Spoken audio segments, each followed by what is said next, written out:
Hello चलो, welcome to biopics. नमस्कार, आदाब। I am Mrityunjay Singh. स्वागत करता है आपका प्यारे से चैनल बायोपिक्स में। तो हमने पढ़ा था हुक्स लॉ। अब हम अपने मेन टॉपिक पे आते हैं जो हमें डिस्कस करना था, that is stress strain curve. ठीक है साहब, अब हम क्या कर रहे हैं, अब हम स्ट्रेस स्ट्रेन कर्व के बारे में जानेंगे। क्या हुआ था कि हमने एक मेटल का वायर ले लिया और उस पर लोड लटका दिया, डब्ल्यू लोड। जी डायग्राम बनाया जो मैंने, इस डायग्राम को ध्यान से लटका दिया। अब क्या होगा, ये तो लोड है, ये खींचेगा इसे, यानी इसमें स्ट्रेन भी आएगा और स्ट्रेस भी आएगा। ठीक है साहब, अब उस स्ट्रेस और उस स्ट्रेन को लेके हमने कर्व ड्रॉ किया। ये देख रहा है आप, एक कर्व ड्रॉ किया, एक्सपेरिमेंटल कर्व। और जो कर्व आया इसको हमने स्ट्रेस स्ट्रेन कर्व बोला और हमें बस इसी की स्टडी करनी है। यहाँ पे जो स्ट्रेन प्रोड्यूस हुआ है ये लॉन्गिट्यूडनल स्ट्रेन है, ये बात का याद रखना। ठीक है, चलो साहब, अब हम देखना स्टार्ट करते हैं। अब क्या बताओगे मास्टर? देखो साहब, क्या हुआ कि origin zero time T equal to zero है। जैसे ही हमने इसमें क्या प्रोड्यूस किया, स्ट्रेन, उसमें जैसे ही हमने वेट लटकाया, सबसे पहले क्या हुआ, स्ट्रेन बहुत कम, तो मामूली चेंज हुआ, लेंथ बहुत कम मामूली सा चेंज हुआ। तो हम इस मामूली चेंज को जब देख रहे हैं तो मामूली सा चेंज हुआ, यानी लेस देन 2% चेंज हुआ, तब तक stress is direct proportional to strain है। यानी इसमें जो स्ट्रेस प्रोड्यूस हुआ वो स्ट्रेन के डायरेक्टली प्रोपोर्शनल हुआ है। ठीक है, यानी हम इस ओपी रीजन वाले की बात कर रहे हैं। जो ओपी रीजन है ना, इसमें stress is direct proportional to strain है, यानी इसमें हुक्स लॉ ओबे हुआ है। हमने हुक्स लॉ पढ़ा था, याद है ना? हुक्स लॉ इसमें ओबे हुआ है। ठीक है साहब, अब क्या हुआ साहब, पी पॉइंट पे जाके ऐसा कर, पी पॉइंट के बाद डायरेक्टली प्रोपोर्शनल तो नहीं बचे, तो इसलिए हमने पी पॉइंट को नाम दे दिया लिमिट ऑफ प्रोपोर्शनैलिटी। ठीक है, लिमिट ऑफ प्रोपोर्शनैलिटी हमने इस पी पॉइंट को बोल दिया। तो ये ओपी रीजन में अपना हुक्स लॉ हो गया। और देखो, स्लोप का कंसेप्ट पढ़ के आए हो, काइनेमेटिक्स सबने पढ़ी है, और नहीं पढ़ी है तो आगे पढ़ाऊंगा, चिंता मत करो। तो इतना याद रखो, जो इसका स्लोप है, इस स्लोप को, स्लोप हमेशा इक्वल होता है tan थीटा के, slope is equal to tan theta. और जो कि यहाँ पे बताता क्या, यंग्स मॉडल ऑफ इलास्टिसिटी। अभी मैंने आपको बताया था जब स्ट्रेस डायरेक्ट टू स्ट्रेन आया था हुक्स लॉ में, तो क्या बताया था, जब उसे हम इसको इक्वल करेंगे तो वहां पे क्या आ जाएगा, एक कांस्टेंट आ जाएगा, प्रोपोर्शनलिटी कांस्टेंट, और उसको हमने बोला था मॉडुलस ऑफ इलास्टिसिटी। वैसे ही यहाँ पे जो कांस्टेंट आता है इसको बोलते हैं यंग्स मॉडुलस ऑफ इलास्टिसिटी, और ये tan थीटा हमारा स्लोप को दर्शाता है। ठीक है, यहाँ tan थीटा को y से, tan theta equal to y यानी यंग्स मॉडुलस ऑफ इलास्टिसिटी। ठीक है साहब, ओपी रीजन हमने डिस्कस कर लिया, इंपॉर्टेंट था, बिल्कुल था साहब। अब पी रीजन हम देखते हैं, यानी इस P से लेके E तक इस रीजन की क्या विशेषता है। इस रीजन की जो विशेषता है साहब, हमने फिर से स्ट्रेस दिया, फिर से बढ़ गया साहब, बढ़ गया मतलब उसकी लेंथ फिर से बढ़ गई। जैसे उसमें स्ट्रेस आया, वजन बढ़ा और नीचे खिंचा और बढ़ गया और लेंथ बढ़ गई। लेकिन क्या हो रहा है यहाँ पे, प्रोपोर्शनलिटी में नहीं बढ़ रहा है, समझे? यानी स्ट्रेस के साथ साथ स्ट्रेन भी बढ़ रहा है, लेकिन नॉट प्रोपोर्शनलिटी। हल्का सा कर्व है, देख लो कर्व है साहब, ठीक है, ये भी आ गया सामने, लेकिन इसमें ऐसा है, ये लिखा है मैंने, stress is not proportional to strain, लेकिन इसमें ऐसी विशेषता क्या है, तो हम जो देखो, जो ई पॉइंट है ना, इस पॉइंट तक जब तक अपन खींच रहे हैं, और इस पॉइंट पे भी आके अगर अपन ने छोड़ दिया ना, इस वेट को छोड़ दिया या इस वेट को हटा दिया, तो ये जो वायर है अपना, मेटल वायर, ये अपनी लेंथ को रीगेन कर लेगा, समझे?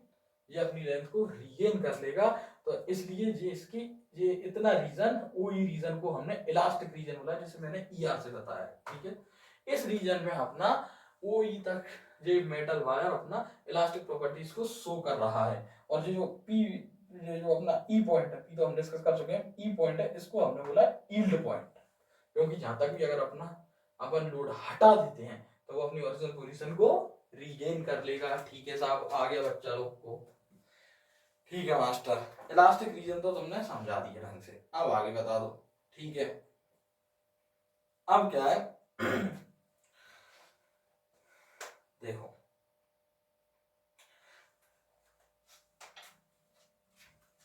ओ से ई डिस्कस, ई ए की बात कर जाएगी। ठीक है सर, ई ए की बात कर लो,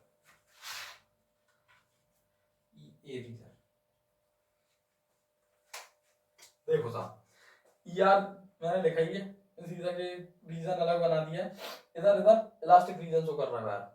अब अब क्या है साहब, अब अपना इधर प्लास्टिक बिहेवियर शो करेगा वायर, समझते हो ना, प्लास्टिक टूट गया तो टूट गया वाला, बस वही चीज आ जाएगी। अब साहब एकदम से पूरा प्लास्टिक भी नहीं बनेगा, मैंने बोला था ना, ना तो कोई चीज 100% प्लास्टिक होती है ना 100% प्लास्टिक, सही बात है साहब। तो अब हमें इसमें पढ़ना है क्या होता है, ई पॉइंट भी निकल गया साहब, इलास्टिक लिमिट भी क्रॉस हो गई और अपन नहीं मान रहे, खींचते जा रहे हैं। हाँ, ई पॉइंट पे इलास्टिक लिमिट है, याद रखना, मैंने कर में दिखाया गया। अब साहब क्या हो रहा है, हम उसके बाद भी खींचते जा रहे हैं, खींचते जा रहे हैं, खींचते जा रहे हैं, खींचते तुम जा रहे हो। अब यहाँ क्या होगा, प्रोपोर्शनलिटी का तो काम ही खत्म है, इलास्टिक रीजन क्रॉस हो, ठीक है साहब। अब क्या होगा, जो स्ट्रेन होगा ना, स्ट्रेन प्रोड्यूस यानी उसमें चेंज प्रोड्यूस, वो मच मोर देन होगा स्ट्रेस के, जब फोर्स अप्लाइड के। एफ बनाया मैंने,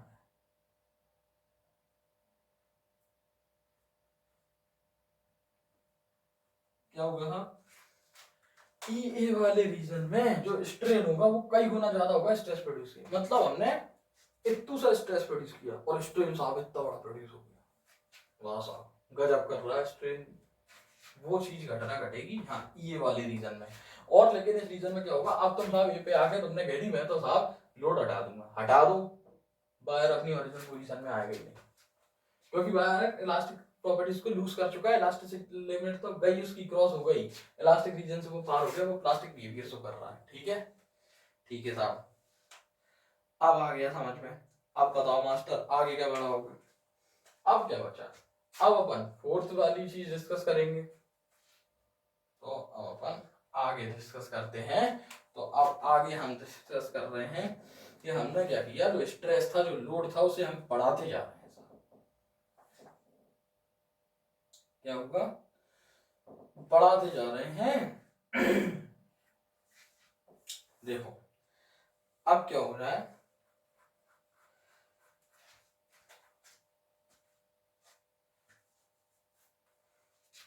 अब हम ए बी और सी इस तीनों रीजन को इकट्ठा ले रहे हैं एक ही बार, क्या होगा साहब, लोड फिर से बढ़ा दिया मैंने, मैं फिर से बढ़ाता जा रहा हूँ और फिर से लोड बढ़ता जा रहा है साहब, यहाँ से बढ़ता गया बढ़ता गया बढ़ता गया, स्ट्रेस भी बढ़ रहा है, स्ट्रेन लेकिन अपना मशमूर दम से बढ़ रहा है और तेज, ठक ठक ठक ठक ठक, स्ट्रेन भी बढ़ता जा रहा है, सही है साहब, स्ट्रेन भी बढ़ता जा रहा है, लेकिन यहाँ पे क्या होगा, जो हम बिल्कुल तो स्ट्रेस को आप इतू सा भी बढ़ाएंगे ना, स्ट्रेन भी बढ़ेगा, ठीक है साहब, ये सब मास्टर अपने बोल के समझ में आ गया, ठीक है साहब आ गया, अभी और समझा रहा हूँ बेटा, सबर रखो। देखो लेकिन क्या हुआ, ये जो ए बी रीजन है, ए बी रीजन तक हमें स्ट्रेस भी बढ़ रहा है, स्ट्रेन भी बढ़ रहा है, लेकिन साहब बी पॉइंट का रीजन आया और जो ब्रेकिंग स्ट्रेंथ है इसकी, और जहां से इसने क्रॉस कर दिया, आप साहब तो स्ट्रेस भी हटा दोगे ना, तब भी वायर की लेंथ ऑटोमेटिक बढ़ती जाएगी। ये क्या चमत्कार हुआ मास्टर, बिल्कुल हुआ साहब, एक्सपेरिमेंट है। ए बी रीजन तक अपन बढ़ाते गए बढ़ाते गए बढ़ाते गए, बी रीजन तक, बी पॉइंट तक हमने बढ़ाया, और बी पॉइंट के बाद अपन ने यहाँ से लोड हटा भी दिया, स्ट्रेस हटा दिया, लेकिन स्ट्रेन ऑटोमेटिक प्रोड्यूस हो रहा, वाह भैया जी क्या, देखो ना ऑटोमेटिक बढ़ता जाएगा वायर के लिए, जैसे स्ट्रेन अपन ने धीरे धीरे हटा रहे हैं इसलिए डाउन में जा रहा है, वो स्ट्रेस हटा रहे हैं तो इसलिए डाउन में जा रहा है। अब साहब हमने यहाँ से हटा भी दिया स्ट्रेस, लेकिन उसके बाद भी साहब स्ट्रेन तो बढ़ता ही जा रहा है, समझे, ए से बी तक स्ट्रेस दिया, फिर से स्ट्रेन बढ़ेगा, लेकिन स्ट्रेन ज्यादा बढ़ेगा, ठीक है साहब, जब डायरेक्टली प्रोपोर्शनल लेंगे हल्का सा कर्व टाइप का रहेगा, अभी आपको समझ में आ जाएगा। और बी पॉइंट पे जिसका ब्रेकिंग स्ट्रेंथ है, यहाँ से मतलब फिर से टूटने वाली कगार पे जाके रुकेगा, और बस वो हो गया, ब्रेकिंग स्ट्रेंथ जैसे क्रॉस की बी पॉइंट पे जाके, बी पॉइंट के बाद ऐसा रीजन आ जाएगा कि भले ही साहब अपन स्ट्रेंथ हटा दो, लोड हटा दो, लेकिन उसका स्ट्रेंथ बढ़ता रहेगा, वायर की लेंथ बढ़ती रहेगी, वायर अपना लंबाई में बढ़ता चला जाएगा, और एक रीजन ऐसा आएगा सी पॉइंट जहां जाके वायर ब्रेक हो जाएगा, टूट जाएगा साहब, समझे, वायर टूट जाएगा, तो ठीक है साहब, आया मास्टर साहब, वायर टूट जाएगा। तो ये जो रीजन है अपना ई ए बी सी, कौन सा, ई ए बी, एक मिनट पहले मैं यहां पे लिख दूं, सी पे ब्रेक हो जाएगा, वायर ब्रेक्स, और ई ए बी सी, रीजन जो है जी हमारा प्लास्टिक रीजन है, क्योंकि इस रीजन में हमारे मटेरियल ने प्लास्टिक बिहेवियर शो किया है। ठीक है, ठीक है साहब, आया समझ? तो इसको एक बार हम फिर से जल्दी से क्विक रिकॉल करते हैं। देखो साहब, हमने एक स्ट्रेस स्ट्रेन ग्राफ ड्रॉ किया लॉन्गिट्यूडिनल स्ट्रेन केस में, और कैसे क्या किया, एक मेटल वायर लिया, उसमें लोड लटका दिया, बस हमने ऑब्जर्वेशन ली। सबसे पहले बिल्कुल कम स्ट्रेन प्रोड्यूस होगा, लेस देन 2%, स्ट्रेस से डायरेक्ट स्ट्रेन होगा। ओपी रीजन, इस ओपी रीजन में हुक्स लॉ होगा, इसका slope tan theta equal tan theta Young's modulus के इक्वल। ठीक है, यंग्स मॉडुलस प्लस, ठीक है। अब पी रीजन देखेंगे, स्ट्रेस देने पे स्ट्रेन आएगा लेकिन प्रोपोर्शनलिटी नहीं आएगा। ठीक है, जो कोई रीजन होगा, ठीक है, जो ओ से लेके जो ई रीजन तक होगा जो इलास्टिक रीजन कहलाएगा। ठीक है साहब, उसके बाद ये में अब ये इलास्टिक रीजन क्रॉस हो गया, ये इलास्टिक लिमिट हो गई ई पॉइंट। इसके बाद ई को हम यील्ड पॉइंट भी बोलते हैं, याद रखना। पी को हम लिमिट ऑफ प्रोपोर्शनलिटी बोलते हैं, क्योंकि उसके बाद प्रोपोर्शनल नहीं रहता, ये भी याद रखना। ठीक है साहब, अब ये तक हमने जैसे जैसे स्ट्रेस दिया तो स्ट्रेस दिया, स्ट्रेन जो प्रोड्यूस होगा वो कई गुना ज्यादा होगा स्ट्रेस के, और फोर्स अप्लाई के। ठीक है साहब, मिल गया। लेकिन इसके बाद अगर अपन वजन हटा भी देंगे, लोड हटा भी देंगे, तब भी वायर अपनी ओरिजिनल स्टेट रिगेन नहीं करेगा। ठीक है, उसके बाद ए बी सी तीनों रीजन के फैक्टर डिस्कस किया। क्या किया हमने, फिर से स्ट्रेस दिया, फिर से स्ट्रेन प्रोड्यूस हुआ। लेकिन बी पॉइंट एक ऐसा पॉइंट है जिसके क्रॉस हो जाने के बाद, जिसकी ब्रेकिंग स्ट्रेंथ है, इसके बाद साफ भले तुम उसमें से स्ट्रेस हटा देना, लोड हटा देना, वायर अपनी लेंथ ऑटोमेटिक बढ़ाता चला जाएगा और सी पॉइंट पे जाके टूट जाएगा, वायर ब्रेक हो जाएगा। और इसलिए जो ई ए बी सी वाला जो रीजन है, इसको हमने प्लास्टिक रीजन बोला, क्योंकि इस रीजन में हमारा वायर प्लास्टिक बिहेवियर को शो करेगा। खत्म के, ये आपका स्ट्रेस स्ट्रेन का कर्व खत्म। अब ठीक है, हम दो तीन चीजें और मैं बता रहा हूं आपको। ब्रिटल, ब्रिटल का मतलब समझते हो? मैं आपको बता दूं, ये जो हमारा ग्राफ बना है, ये है हमारा ब्रिटल मटेरियल के लिए। अभी खुद बताओगे बेटा जी कैसे होगा। ये डक्टाइल के लिए, ठीक है, और ये हमारा इलास्टोमर वगैरह के लिए लास्ट वाला।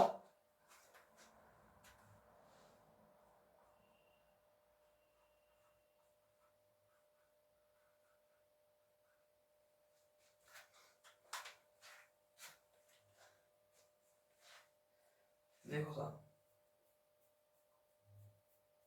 अब हम सबसे पहले ब्रिटल मटेरियल की बात कर रहे हैं। जो हमारा ब्रिटल मटेरियल रहता है ना, इसमें पूरा कर्व याद करने की जरूरत नहीं है, केवल छोटी छोटी पॉइंट ध्यान रखना। जो हमारा ब्रिटल मटेरियल वाला कर्व है, इसमें इतना याद रखना, जो इसका प्लास्टिक रीजन है ये वेरी स्मॉल है, बहुत कम रहता है। ठीक है ना, या ईसी इज वेरी लेस। ठीक है, प्लास्टिक रीजन इसका बहुत कम होता है, ये याद रखना। क्योंकि हम लोग तक इसे खींचते जा रहे हैं, वो सब फॉलो करेगा। इलास्टिक लिमिट जैसे इसकी क्रॉस होगी, बहुत जल्द ब्रेक कर जाएंगे इसके जो ब्रिटल मटेरियल का। हाँ ठीक है साहब, उसके बाद डक्टाइल मटेरियल। देखो द मटेरियल, कैसा मटेरियल, जो वायर का मटेरियल है, जैसे हमने मेटल का वायर लिया था, ठीक है, उसकी इलास्टिक लिमिट अच्छी रहती है, डक्टाइल। इसकी क्या होता है, जो ये हमारा मेटल वायर था ना अभी, इसकी प्लास्टिक रेंज भी अच्छी खासी होती है। इसके प्लास्टिक रेंज ईआर ईसी ज्यादा, जो ईसी यानी पीआर प्लास्टिक रेंज गुड,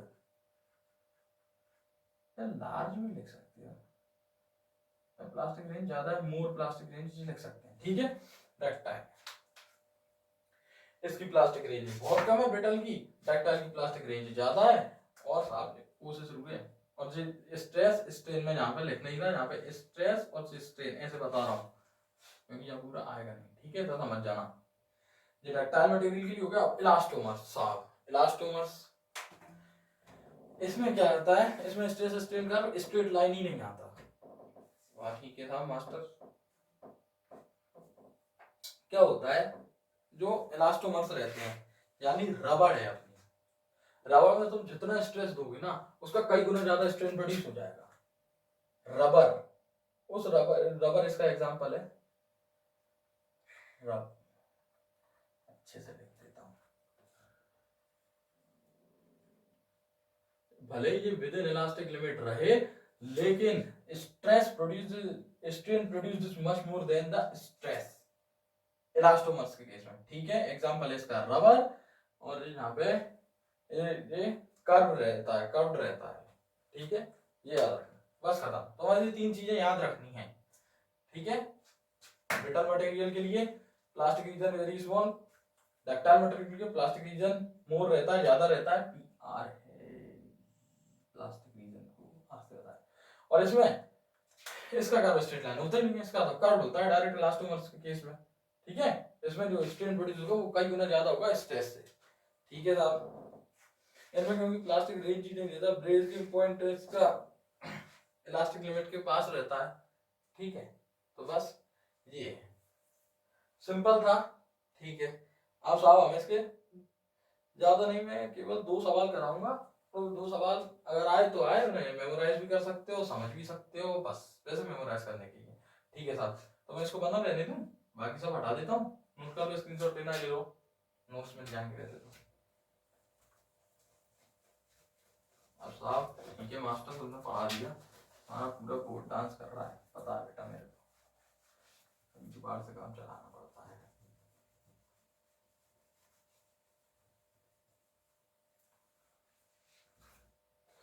ठीक है साहब, तो अब मैं एक ग्राफ ड्रॉ करूंगा, एक कंसेप्ट दे रहा हूं, इसको रट के रख लेना, याद करके रख लेना, जो भी करना है वो कर लेना। एक सवाल भी है और एक कंसेप्ट भी है, कंसेप्ट तो नहीं बोलेंगे, मेमोराइज करने वाली चीज भी है। स्ट्रेस स्ट्रेन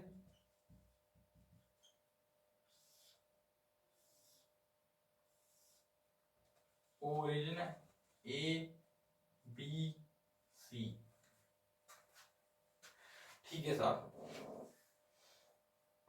अब हमें स्ट्रेस स्ट्रेन कर दिया किस किस के बीच का, ब्रास स्टील और रबर का। ठीक है, स्ट्रेस स्ट्रेन कर्व हमें दिया, ये क्वेश्चन मान लो या कंसेप्ट मान लो, जो भी मानना है, स्ट्रेस वर्सेस स्ट्रेन कर्व दिया है, इसका ब्रास स्टील और रबर।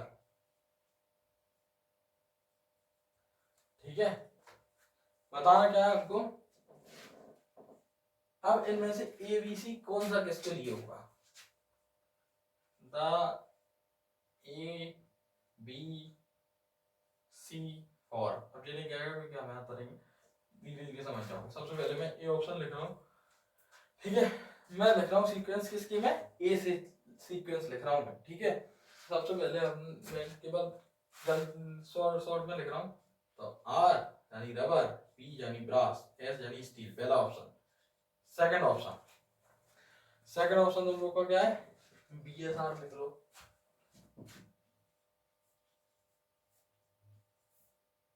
ठीक है साहब, third option, third option S B R लिख लो, और फोर्थ ऑप्शन, फोर्थ ऑप्शन तुम लोग का है S R B, steel rubber और ब्रास। ठीक है साहब, ए बी सी कौन सा किसको रिप्रेजेंट करता है, अब हमको स्ट्रेस वर्सेस स्ट्रेन का कर्व बताना है, किस किस के बीच में, ब्रास स्टील और रबर के बीच में। ठीक है, अब एक मेमोराइज वाली चीज भी है, इसलिए ज्यादा ट्राई मत करना, जिसको आता हो बहुत बढ़िया, जिसको नहीं आता वो भी चिंता ना करे, उसे भी आएगा। ठीक है, तो इतनी चीज तो याद रखना है कि जो यंग्स मॉडुलस रहता है उसका ऑर्डर, ये चीज लर्न कर लेना। क्या लर्न कर लेना कि यंग मॉडुलस का मैं तुम्हें एक ऑर्डर बता रहा हूं, स्टील, ब्रास, रबर। आगे समझ में भी आ जाएगी क्यों है ऐसा, आगे इस चीज को याद रख लो। ठीक है, यंग्स मॉडुलस स्टील का ज्यादा रहता है, उसके बाद ब्रास का रहता है, उसके बाद रबर का रहता है। ठीक है, और यंग्स मॉडुलस हमारा किसको डिनोट करता था, स्लोप को, यानी टेन थीटा। स्टील सेम बनाना है, ब्रास सेम बनाना है, रबर। ठीक है, यानी स्टील का स्लोप सबसे ज्यादा आएगा, उसके बाद ब्रास का आएगा, उसके बाद रबर का आएगा। ठीक है साहब, स्लोप बने अपने पास, स्लोप बने, बस तो देखो और मिलाओ, आंसर लगाओ। क्या बच्चा, टेन थीटा किसका सबसे ज्यादा, थीटा ज्यादा, टेन थीटा ज्यादा, थीटा सबसे ज्यादा ए का। अच्छा साहब, ए पे तो स्टील आना चाहिए, ए पे स्टील ये दिख रहा है मुझे, दूसरे पे ब्रास आना चाहिए, बी दिख रहा है हमें साहब। ठीक है साहब, और उसके बाद तीसरे पे रबर आना चाहिए। आगे हमें कौन सा मैच कर रहा है, सी ऑप्शन। यानी कि ये हमारा हो गया सबसे ऊपर किसके लिए, स्टील के लिए सबसे ज्यादा इसका स्लोप हो गया। ठीक है, उसके बाद ब्रास के लिए और फिर रबर के लिए। ये मेमोराइज कर लेना, सवाल वेबसाइट पर दिख जाए तो अच्छा है, नहीं लिखे तो किस्मत है तुम्हारी।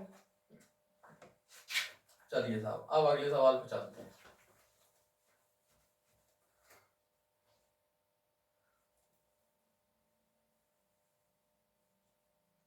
अगला सवाल करते हैं।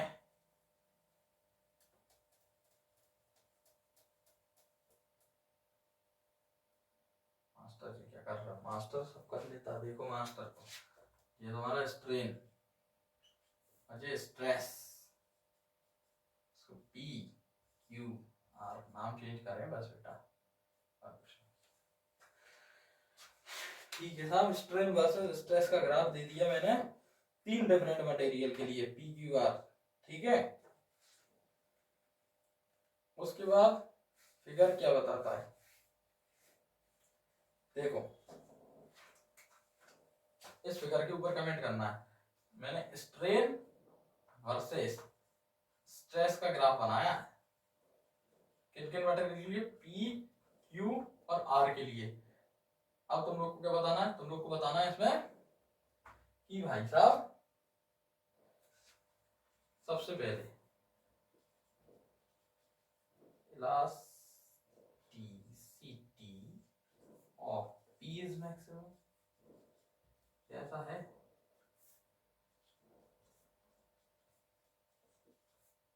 Q is maximum,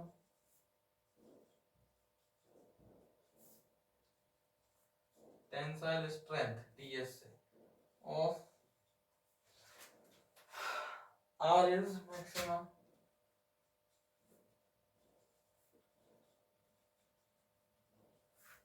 या D none of the above।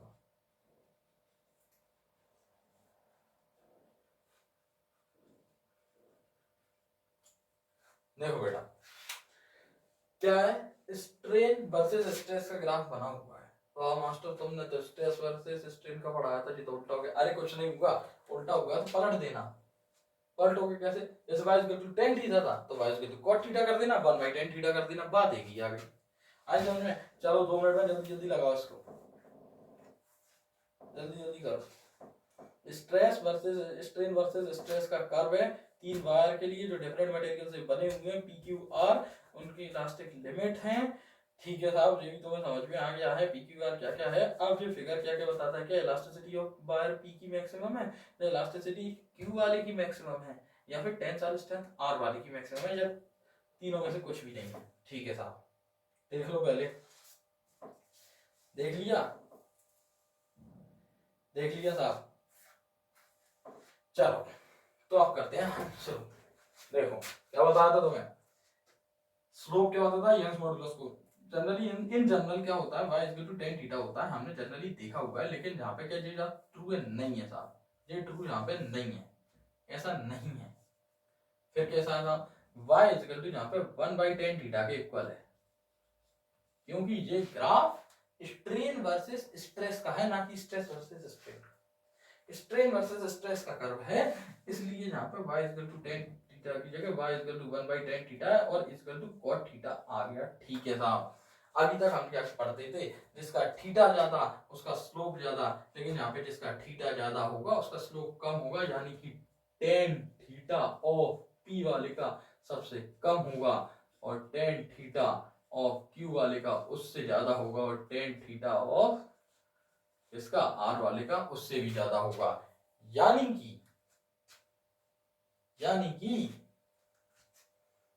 tan theta कह रहा हूं मैं, सॉरी एक चीज में शायद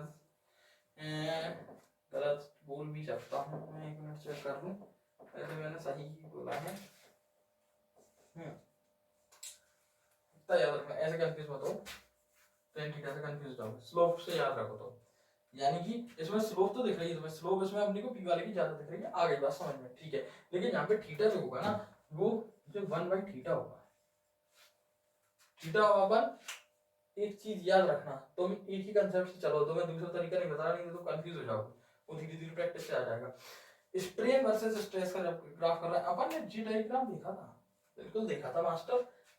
कहां से लिया है हमने, कहां से एंगल बनाया है, स्ट्रेन वाली एक्सिस से, यानी कि भाई साहब स्ट्रेन वाली एक्सिस तो जी हो गई, तो जी हमें थीटा पी बनाना पड़ेगा, ये थीटा क्यू हो जाएगा, और जहां पे जब अपन पूरा बना लेंगे तो ये थीटा आर हो जाएगा।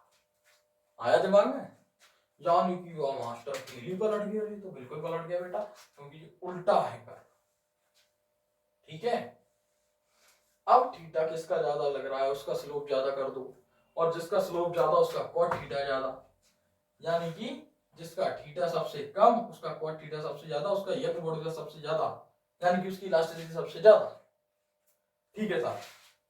देखते हैं सबसे पहले किसका सबसे ज्यादा आ रहा है, किसका सबसे ज्यादा आ रहा है, थीटा तो आर वाले का मुझे सबसे ज्यादा दिख रहा है, देख रहा है स्ट्रेन वाली एक्सिस से देख रहा हूं, मुझे नहीं कि नीचे से उल्टा चढ़ा दो, ऐसे नहीं, स्ट्रेन वाली एक्सिस से आर वाले का सबसे ज्यादा आ गया, ठीक है साहब, आर वाले का थीटा सबसे ज्यादा आ गया, वाह यार, यानी कि आर वाले का स्लोप सबसे ज्यादा आ गया। तो इतना याद रखना, आर वाला जो है इसका स्लोप मैक्सिमम है, और इसका स्लोप मैक्सिमम है, यानी इसका यंग मॉड्यूलस मैक्सिमम है, यानी कि इसकी इलास्टिसिटी भी मैक्सिमम है। तो बस खत्म खेल। और इलास्टिसिटी पी वाले की साहब, पी वाले की तो मिनिमम आएगी, थीटा कम है, स्लोप उसका सबसे कम है, इधर से चलेगा स्लोप, ऐसे देखो इसको पलट के, सबसे कम स्लोप है, इलास्टिसिटी कम हो गई। तो साहब किस वाले, किसका आया, आर वाले का, आर वाले का अपना स्लोप मैक्सिमम आना है, इलास्टिसिटी मैक्सिमम आनी है, ठीक है। तो बस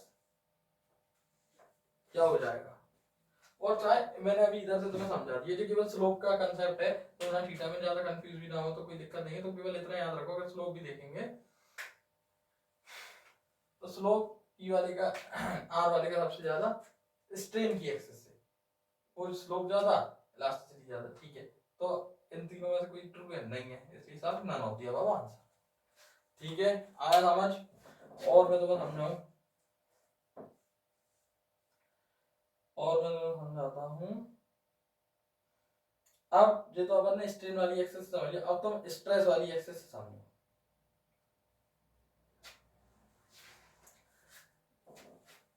इन एंगल्स को हटा दो और अच्छे से समझा देता हूँ तुमको। सवाल समझो बेटा, सवाल तुम्हारे दिमाग में बैठेंगे ना, मजा आ जाएगा। देखो साहब, स्ट्रेस एक्सिस से अब हम एंगल ले लेते हैं, जो थीटा है ना, मान लो हमने स्ट्रेस वाली एक्सिस से ले लिया, जो स्ट्रेस एक्सिस है जहां से थीटा लिया है, ठीक है साहब, थीटा ले लिया मास्टर। अब थीटा पी वाले का सबसे ज्यादा आ गया, theta P is greater than theta Q is greater than theta R, ठीक है साहब। यानी सिंपल सा देखो, कहीं जाने की जरूरत नहीं है, तुमने सिंपल गणित लगाया, अगर तुम्हें जीज कंसेप्ट भी तुम्हारे दिमाग से उचट गया एक बार के लिए, और तुम्हारे दिमाग में केवल तुमने यहीं से एंगल चढ़ा दिया, तो सिर्फ इतना बेसिक से चलना, बिल्कुल बेसिक से, कोई भी घबराने की जरूरत नहीं है, स्ट्रेस स्ट्रेस में कंफ्यूज मत होना, कंसेप्ट क्लियर रखना, यहाँ का देखना 1/tan थीटा हो जाएगा, पहली बात तो इतना याद रखना, क्योंकि ये tan थीटा कब आया था, जब हमने स्ट्रेस वर्सेस स्ट्रेन का ग्राफ बनाया था, तो यहाँ पे स्ट्रेन वर्सेस स्ट्रेस है, तो y is equal to 1/tan theta जाएगा, इतना तो क्लियर है ना, और 1/tan थीटा यानी इक्वल टू 1/θ, इक्वल कर दो इसको, ठीक है साहब। अब थीटा किसका ज्यादा है, स्ट्रेस वाली एक्सिस से थीटा ले रहा हूं मैं इस बार, स्ट्रेस वाली एक्सिस से थीटा देखेंगे साहब, पी वाले का सबसे ज्यादा है, थीटा भी इज मोर देन थीटा भी इज मोर देन थीटा, ठीक है साहब, ज्यादा हैगा। लेकिन क्या हुआ यहाँ, थीटा पी ज्यादा, थीटा पी सबसे ज्यादा, ये कम, यानी वाई पी सबसे कम, उसके बाद थीटा क्यू बीच में, वाई क्यू बीच में, उसके बाद theta Q last theta R सबसे लास्ट में, और यहाँ पे आर सबसे पहले, यानी यंग्स मॉडुलस आर वाले, यानी इस आर वाले का सबसे ज्यादा यंग्स मॉडुलस होगा, उसकी इलास्टिसिटी भी मैक्सिमम होगी, इसलिए ये सारे ऑप्शन हो गए खत्म और डी वाला ऑप्शन हमारा सही हो गया। तो इसी के साथ हम इस लेक्चर को करते हैं समाप्त। All the very best.